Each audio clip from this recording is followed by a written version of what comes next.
오늘 우리가 함께 읽은 마태복음서에는 세 가지의 비유가 나옵니다. 셋 모두 하늘나라의 비유입니다. 원래는 하나님 나라의 비유라고 해야 하지만 마태복음서는 하나님의 이름을 함부로 부르지 않는 유대교 전통에 따라서 하늘나라라고 표현하고 있습니다.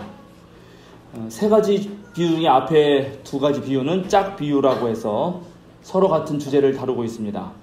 핵심은 이렇습니다. 하나님 나라는 모든 것을 팔아서 살 만큼 최고의 가치가 있다는 것입니다.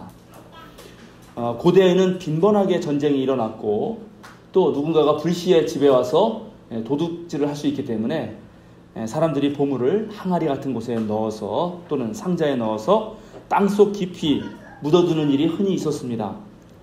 그런데 그 주인이 자손에게 숨겨둔 곳을 알려주지 못하고 불의에 죽는 경우, 또 그 보물이 아무도 모른 채 땅속에 있다가 그 밭이 여러 번 다른 사람에게 팔린 경우에 그 보물은 누구의 것도 아닌 그런 보물이 되고 맙니다. 어느 누구도 그 보물의 소유자라고 할 수 없게 되는 거죠. 그래서 오늘 본문처럼 땅을 빌려서 농사를 짓다가 문득 그 보물을 발견하고 횡재를 하는 일들이 종종 있었습니다. 예수님은 바로 그런 상황들로 하나님 나라를 비유하신 것입니다. 좋은 진주를 구하는 상인의 비유는 같은 내용을 다루지만 앞의 것이 우연한 발견이었다면 이 사람은 성실한 노력을 통해 하나님 나라를 찾고 있다는 것에 차이가 있습니다. 우연히 발견한 것이든 또는 성실한 노력을 통해서 발견한 것이든 간에 하나님 나라를 발견한 사람은 너무나 큰 기쁨을 누리게 되고 거기에 완전히 사로잡혀서 이제 가진 것을 다 팔아가지고 온전히 하나님 나라만이 삶의 궁극적 목적이 된다고 하는 이야기입니다. 저는 어린 6살의 나이에 윗집 누나가 전도해서 교회를 처음 나가게 됐는데 그 첫 걸음이 저의 인생을 결정지었습니다. 어린 저에게는 교회는 아주 신나는 놀이터였고 좋은 형과 누나 그리고 선생님들이 계신 곳이었으며 또 그 당시에는 가장 발달한 문명을 간직한 곳이었고 언제나 즐거움으로 가득했습니다. 그렇게 교회에 푹 빠져 지냈기 때문에 지금 목사가 된 것이겠죠. 어쩌면 밭에 숨겨져 있던 보화를 우연하게 발견한 사람과 같을 것입니다. 한편 신학을 공부하게 된 것은 좋은 진주를 구하는 상인과 같은 마음이 있었기 때문입니다. 교회가 시골 교회다 보니까 중학교 1학년 때부터 주일학교 교사를 하게 됐는데 저는 아이들을 가르쳐야 했기 때문에 저 또래 다른 친구들보다는 훨씬 더 많이 성경을 읽게 되었습니다. 그런데 성경을 읽으면 읽을수록 많은 의문들을 품을 수밖에 없었습니다. 성경을 읽으면 많은 걸 깨달아야 되는데 읽으면 읽을수록 또 궁금해지는 것들이 많아졌고 도대체 이 성경 말씀이 뜻하는 바가 무엇인가? 진정으로 나에게 하시는 말씀이 무엇인가가 그런 것에 대한 갈망이 갈수록 커져갔습니다. 그래서 결국은 잘 다니던 학교를 그만두고 26살의 나이에 다시 신학대학교 1학년 학생이 되었습니다. 그 뒤로 20년 넘는 세월 동안 신학이라는 학문의 바다에서 지금까지 마음껏 헤엄치고 있습니다. 좋은 진주를 구하다가 만난 상인처럼 제 젊은 시절을 신학에 거의 다 바쳤다고 해도 과언이 아닙니다만 학문의 세계는 정말 끝이 없고 넓습니다. 그런데 이번에 성경을 묵상하다가 왜 이 세 번째 비유가 두 개의 짝 비유와 함께 있는가 하는 의문이 또 들었습니다. 혹시 이 세 가지 비유를 함께 묶어서 하나의 짝 비유로 읽을 수는 없을까 하는 생각입니다. 세 번째 비유는 어부가 바다에 그물을 던져서 온갖 고기를 잡은 다음 좋은 고기는 그릇에 담고 그렇지 못한 것은 내버린다고 되어 있습니다. 이 비유가 하나님 나라와 무슨 상관이 있는가?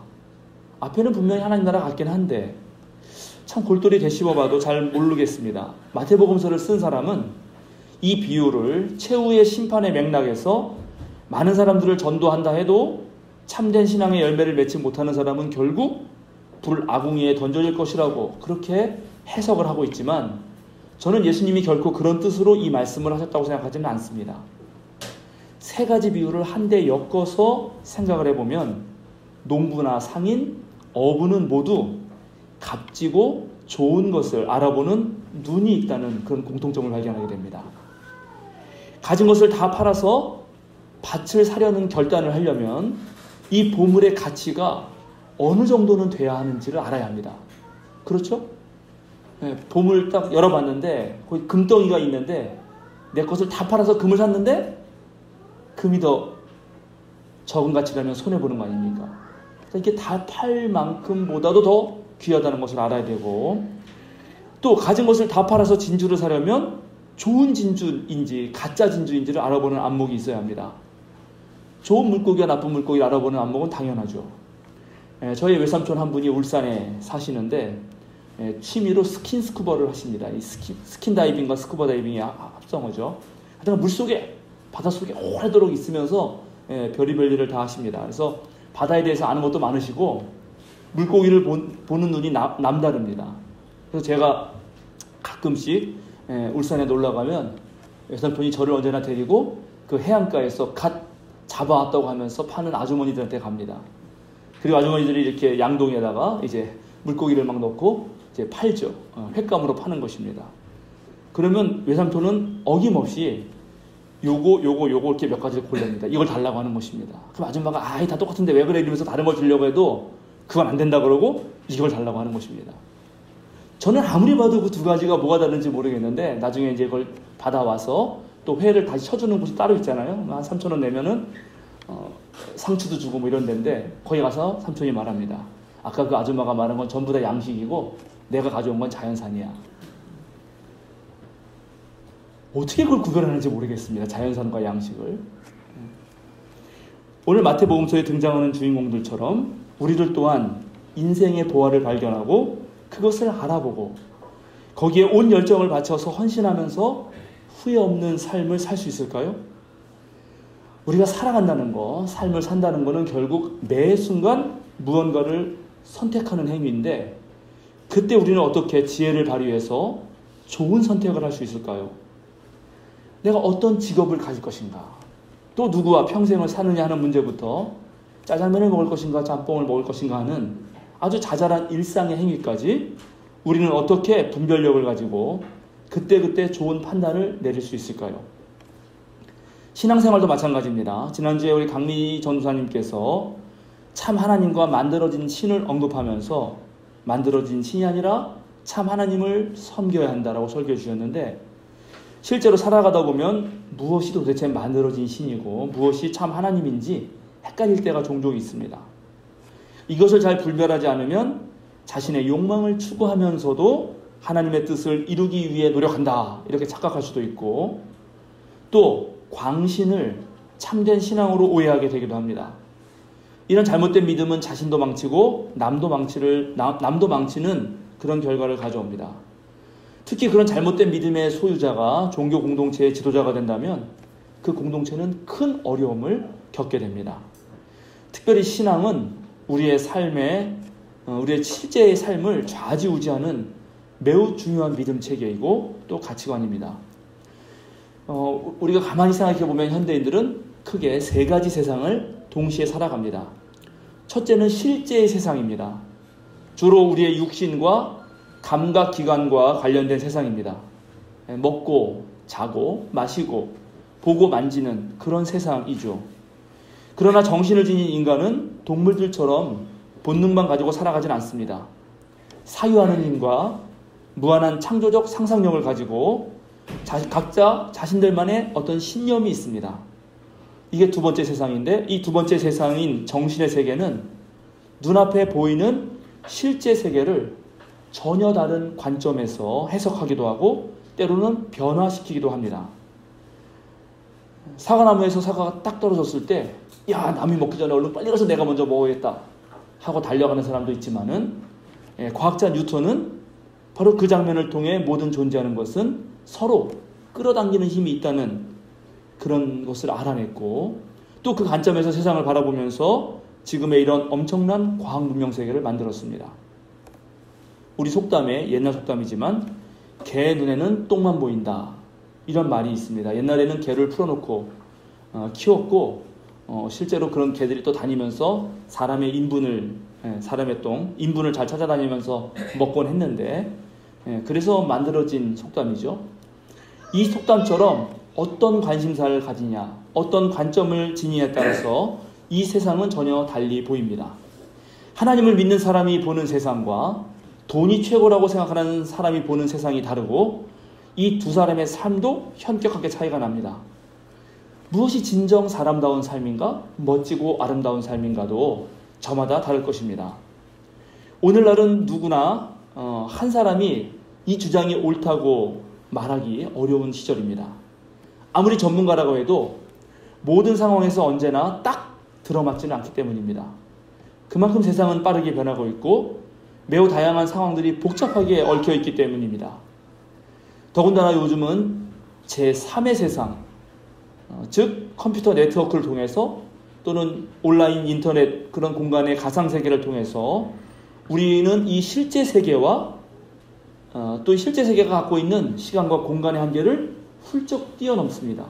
이 가상의 세계는 우리의 실제 세계와 우리의 정신 세계를 막 왔다 갔다 하면서 그 사이를 가로지르면서 지금 현대인들에게 엄청난 영향을 주고 있습니다. 그래서 이제 실제 세계와 정신의 세계, 가상 세계가 복잡하게 얽힌 현대인들 삶 속에서 특별히 요즘 젊은이들은 기존에 내려오는 전통이나 신념을 그대로 받아들이지 않습니다. 모든 것이 의심의 대상입니다. 그래서 오늘 마태복음서에 등장하는 인물들처럼 자신의 것을 전부 팔아서 과감하게 인생을 던지는 그런 모험은 웬만하면 하지 않으려고 합니다. 소확행, 무라카미 하루키가 만든 단어처럼 작지만 확실한 행복을 추구하지 세상을 바꾸려는 노력이나 좀 더 크고 폭넓은 세상에 발을 들여놓으려고 하지 않습니다. 그러나 다시 다르게 생각해보면 우리 시민들이 소소한 일상적 행복을 누리려면 사실은 더 큰 세상을 바라보는 안목이 필요하고 또 전체를 고려하면서 지금보다는 훨씬 더 나은 세상에 대한 비전과 또 그 비전을 실현하려는 인생의 결단과 노력이 있어야 합니다. 어떤 일에는 반드시 책임을 져야 합니다. 때때로 억울한 누명이나 피치 못하게 겪을 그런 고난도 견디는 힘이 있어야 합니다. 그러나 오늘 많은 사람들은 그것을 감당하려고 하지 않습니다. 그래서 우리의 삶은 무척 편리하게 만든 이 물질 문명들은 발달하는데도 불구하고 우리의 삶은 전체적으로 앞으로 나아가지 못하고 오히려 불안과 두려움, 짜증과 혐오가 늘어납니다. 우리는 공기청정기를 만들어서 오염된 대기는 정화했지만 우리의 영혼은 점점 오염되어 왔고 우리는 원자까지도 쪼개어 왔지만 우리의 편견들은 부수지 못했습니다. 우리는 더 많은 소득을 향유하고 있지만 우리의 도덕성은 점점 더 낮아지고 있는 것 같고 사람들의 키는 훨씬 컸지만 우리의 품성의 키는 작아졌습니다. 주택은 이전보다 훨씬 멋있어졌지만 가정은 오히려 깨지고 있습니다. 현대인들은 지금 훨씬 더 나은 삶을 위해서 무엇을 먼저 해야 되는지, 무엇이 더 소중히 여겨야 하는가에 대해서 다소간 실패하고 있는 것처럼 보입니다. 기쁨과 즐거움, 자신만만함과 행복감, 사랑과 평안을 누려야 할 텐데 그러지 못하고 불안과 두려움, 부끄러움과 분노, 피곤하고 지치며 삶의 무기력함을 느끼고 있는 것 같습니다. 그것이 인생의 주된 음도라면 이것은 분명 어디선가부터 잘못된 것입니다. 바울 사도는 디모데와 함께 골로새 교인들에게 편지를 쓰면서 하나님께서 골로새 교인들에게 모든 신령한 지혜와 총명으로 하나님의 뜻을 아는 지식을 채워줄 것을 바란다라고 말하고 있습니다. 바울 사도의 말처럼 저 또한 저를 비롯해서 우리 생명사랑교회 모든 믿음의 식구들이 주님께 합당한 삶을 살아감으로써 모든 일에서 하나님을 기쁘게 해드릴 뿐만 아니라 모든 선한 일에서 열매를 맺고 또 하나님을 점점 더 잘 알아서 하나님의 영광의 권능에서 오는 그런 모든 능력으로 강하게 되기를 빕니다. 하나님의 무조건적인 은총과 사랑으로 모든 근심 걱정에서는 해방되고 또 하나님께서 주시는 지혜와 능력을 얻어서 이 험한 세상, 온갖 풍조와 거센 바람이 휘몰아치는 가운데서도 고물에 머리를 베고 편안하게 주무셨던 예수님처럼 거의 완벽한 내적 평화에 이르는 그런 신앙인이 되기를 바라고 있습니다. 그런데 그렇게 살아가려면 우리 모두는 하나님의 뜻을 아는 지식에, 즉 영적 분별력에 뭔가 눈이 확 튀어야 합니다. 이 따라갈 수 없는 세상의 평화와 또 다른 불안을 극복하는 방법을 다양한 각도에서 살펴봐야 합니다. 그런데 그 중에 가장 먼저 우리가 해야 되는 것은 우리들의 흔들리는 마음을 바로 잡는 것입니다. 바로 거기로부터 시작해야 합니다. 외부적 조건을 바꾸는 것도 중요하지만 어떤 자극에도 쉽게 요동하지 않는 단단한 내면을 만드는 일, 그것이 선행되어야 합니다. 유대 그리스도교 전통은 오래도록 말씀과 기도라는 영적 훈련을 통해서 이런 분별력을 키워왔고, 또 어지러운 세상 속에서도 올바른 판단을 하고 일렁이는 파도를 잠재우는 법을 익혀왔습니다. 오늘 우리가 함께 읽은 열왕기상에 엘리야가 경험한 것입니다. 여러분, 엘리야는 정말 위대한 선지자였습니다. 아합과 이세발에 맞서 유일하신 하나님을 어떻게 섬겨야 하는지 보여준 사람이고, 특별히 바알과 아세라를 섬기는 예언자들과의 대결에서도 완벽한 승리를 거두었습니다. 그러나 우리와 똑같은 성정을 가진 이 엘리야는 그런 거대한 프로젝트를 마친 뒤에 누구나에게 찾아오는 무기력함, 외로움, 또 다른 불안과 두려움에 사로잡힙니다. 자기를 쫓아와서 죽이려고 하는 그 이세벨의 추종자들을 피해서 뜨거운 햇빛 하나 가려주지 못하는 그 작은 로뎀나무 한쪽에서 차라리 죽었으면 좋겠다, 하나님 저를 죽여주십시오라고 간청합니다. 이제 모든 힘이 소진되었고 피로가 온몸을 덮쳐왔습니다. 그런데 하나님은 바로 그런 엘리야를 찾아주셔서 과자와 물병을 주시면서 먹어라, 마셔라, 그리고 새로 변화의 힘을 불어 넣어주십니다. 그런데 엘리야가 하나님을 만난 것은 산을 쪼개는 크고 강한 바람 속에서도 아니고, 땅을 갈라놓는 지진이나 모든 것을 태워서 소멸하는 그런 불 속에서도 아니었습니다. 오히려 들릴까 말까 하는 매우 부드럽고 조용한 그런 소리를 통해서 엘리야는 하나님을 만나게 됩니다. 그리고 그 소리를 통해서 엘리야는 이제 자기가 무엇을 해야 할지 알게 됩니다. 바로 하사엘을 시리아의 왕으로 세우고 예후를 이스라엘의 왕으로 세우는 일, 또 자신의 뒤를 이어서 엘리사를 후계자로 만드는 일입니다. 대체적으로 엘리야는 사람을 길러내는 일, 즉 인재들을 통해 세상을 다시 번역하는 일에 새로운 소명을 얻게 됩니다. 그리고 하나님은 한마디를 덧붙이심으로써 엘리야에게 힘을 줍니다. 바알에게 무릎 꿇지 않은 7,000명 이스라엘 백성이 있다는 것입니다. 엘리야 혼자가 절대 아니라는 것입니다. 우리가 혼란한 세상을 살아갈수록 우리는 더욱더 침묵하고 고요하게 머무는 법을 배워야 합니다. 모든 우리들의 생각과 행동을 뛰어넘으시는 그 하나님께 우리가 담대하고도 확실하게 예! 라고 순종의 대답을 하려면 우리는 우리가 가지고 있는 어떤 특정한 생각과 행동에 대해서는 아니오라고 말할 수 있어야 합니다. 엘리자베스 템플런이라고 하는 스코틀랜드 신학자가 있었습니다. 여성 신학자였고 남성들이 가득한 그런 교회판에서 주교들이 이 여성 신학자를 골탕 먹이려고 이렇게 질문을 했습니다. 만약 어느 날 길가에서 한 남자가 걸어와서 2분 후에 내가 탈 버스가 오는데 그 2분 동안 기독교가 말하는 부활에 관해서, 부활의 진리에 대해서 설명해 줄 수 있겠습니까?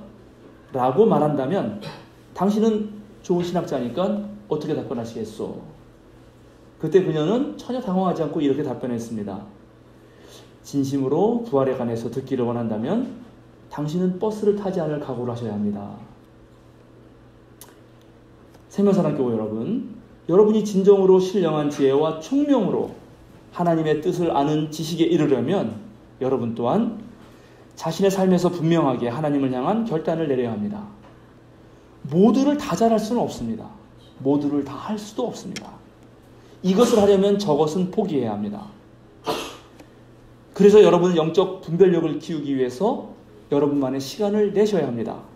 하루에 1시간은 말씀을 읽어보겠다. 매일 20분씩은 기도를 해보겠다. 한 달에 한 번은 좋은 신학 성적을 읽어나가리라. 여러분 스스로 자신의 영성을 어떻게 정립해 가면서 그 영성이 나의 존재가 되는가를 고민하고 계획하고 실천해야 합니다. 나는 누군가의 상대의 어떤 행동에 따라서 반응하는 인간이 아니라 신앙인으로서 그리스도의 사랑에 따라 주체적으로 행동하는 인간이 되겠다라고 다짐하고 훈련해야 합니다.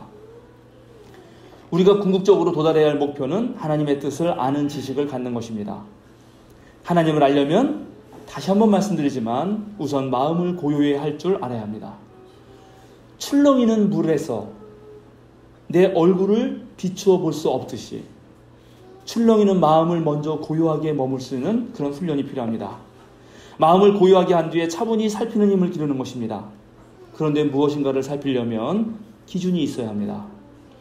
우리 그리스도인들에게 역시 기준은 성경이며 또 성경 안에서의 내적 기준은 예수 그리스도의 가르침과 행동입니다. 온 세상에 차고 넘치는 그런 많은 정보들 속에서 진정으로 우리에게 필요한 것은 무엇일까요?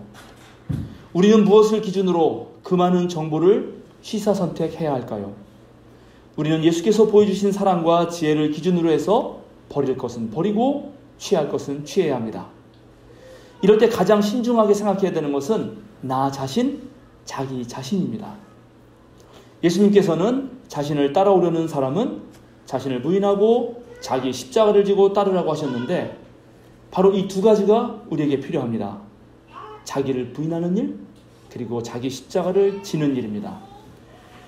군맹무상이라는 불교의 고사성어가 있습니다. 그림에 보이시듯이 인도의 경면왕, 거울을 비추는 얼굴이라 그런 뜻의 이름의 왕입니다. 왕이 시각장애인들을 전부 모아서 코끼리를 만져보게 했습니다. 그리고 물었습니다. 코끼리가 어떻게 생겼는지 말해보라. 그러자 상아를 만져본 사람은 무, 귀를 만져본 사람은 키, 머리를 만져본 사람은 돌, 코를 만져본 사람은 절구꽁이, 다리를 만져본 사람은 널빤지, 배를 만져본 사람은 항아리, 꼬리를 만져본 사람은 새끼줄 같다고 말했습니다. 여러분, 이 사람들이 모여서 코끼리에 대해서 서로 말하게 한다면 이 사람들은 코끼리에 대해서 합의에 이를 수 있을까요? 만약에 합의에 이르지 못한다면 왜일까요? 합의에 이르지 못한 이들이 미처 생각하지 못한 것이 있다면 그것은 무엇일까요? 이들이 미처 생각하지 못한 것은 자신이 만진 코끼리가 전부가 아니라 부분이었다는 사실입니다. 그리고 이들은 그런 사실을 모르면서도 자신이 직접 손으로 만졌다고 하는 체험 때문에 자기가 만진 코끼리가 이런 것이라고 강력하게 주장하면서 자신은 옳고 너는 틀렸다는 신념을 굽히지 않습니다. 우리도 마찬가지입니다. 자기가 체험한 것이 마치 전부인 양 생각하는 그 순간 우리는 예수님을 따를 수 없습니다. 그래서 예수께서는 자기를 부인하라고 말씀하셨던 것입니다. 하나님의 뜻을 아는 지식에 가장 방해가 되는 것, 그것이 바로 자기 자신이라는 것은 매우 역설적인 이야기입니다. 누군가가 이것이야말로 하나님의 뜻이다라고 주장할 때 바로 그때 그 주장이 하나님의 뜻이 아니라 하나님의 뜻이라고 주장한 그 사람의 뜻이라는 사실을 우리는 깨달아야 합니다. 시각장애인들이 코끼리를 옳게 인식하는 유일한 방법은 각자의 생각이 부분이라는 사실을 깨닫고 그것을 가지고 전체를 맞춰보는 방법 외에는 없습니다. 이 사람들이 코끼리를 안 만진 건 아닙니다. 만지긴 만졌습니다. 이 사람들이 진실에 도달한 것도 사실입니다. 그러나 그것은 부분이었습니다. 신앙생활도 마찬가지입니다. 우리가 각자 하나님의 뜻이라고 생각하는 것들을 모두 꺼내어 놓고 그것을 잘 협의해서 전체를 아우를 수가 있어야 합니다. 그런데 그러다 보면 때로 코끼리가 아닌 고양이를 만지고 코끼리라고 우기는 사람들도 있습니다. 그런데 이런 사람들은 코끼리를 만진 대다수의 사람들이 자연스럽게 합의를 통해서 저절로 침묵하도록 만들어야 합니다. 나의 주장이 공동체 전체에게 받아들이지 않을 때 물론 공동체 전체가 틀릴 수도 있습니다. 그럴 가능성이 없지 않아 있습니다. 그러나 그럴 때는 내가 틀릴 수도 있었겠구나라는 생각을 할 줄 아는 것이 바로 분별의 첫걸음입니다. 두 번째는 자기 십자가를 지는 것입니다. 이 부분은 자기를 부인하는 것만큼 중요합니다. 남이 십자가를 졌냐 졌지 않냐, 지지 않았느냐 왈가왈부하지 말고 자기가 먼저 질 수 있는 십자가를 지라는 것입니다. 교회의 다양한 활동 속에서 누가 이것 좀 해줬으면 좋겠다라고 바라지 말고 내가 먼저 스스로 할 수 있는 일들을 해보면 되는 것입니다. 그저 시도하고 도전하고 하는 것입니다. 스스로 자기 십자가를 지려오는 그런 사람들이 많아질 때 하나님께서는 바로 그런 사람들을 모아서 협력하게 하시고 선을 만들어내시는 것입니다. 오늘날 한국교회는 하나님의 뜻을 아는 지식에 이르지 못하고 지금 무엇이 옳고 그른지 분별하는 데 실패하고 있습니다. 그래서 세상과 구별되지도 못하고 또 신령한 지혜와 총명을 보여주지도 못하고 있습니다. 그런데 우리는 그래서는 안 됩니다. 바로 우리가 남은 7,000명이어야 합니다. 여러분, 주님께 귀한 열매를 드려야 하는 이 추수감사주일, 제단 앞에 이렇게 자연이 드린 곡식 바쳐진 것처럼 이제 여러분도 여러분의 신앙의 열매를 하나님 앞에 드리시기 바랍니다. 아멘. 기도하겠습니다. 하나님, 우리에게 지혜를 주소서. 잠깐 멈추어 주님의 말씀에 귀를 기울이게 하소서. 바쁘게 흘러가는 세상 풍조를 그저 따라가는 사람이 되지 않게 하여 주소서. 생명력 있는 물고기들이 강물을 거슬러 올라가듯 우리 또한 이 땅에서 저 하늘로 거슬러 오르게 하시고 하늘의 뜻을 이 땅에서 이루게 하여 주소서. 영적인 안목을 키우게 하셔서 중요한 순간마다 올바른 선택을 하게 하시고 공동체 전체를 바라보며 개인의 의견을 개진할 줄도 양보할 줄도 알게 하여 주소서. 무엇보다도 하나님의 뜻을 아는 지식이 충만하게 하여 주소서. 우리 주 예수 그리스도의 이름으로 기도드립니다. 아멘.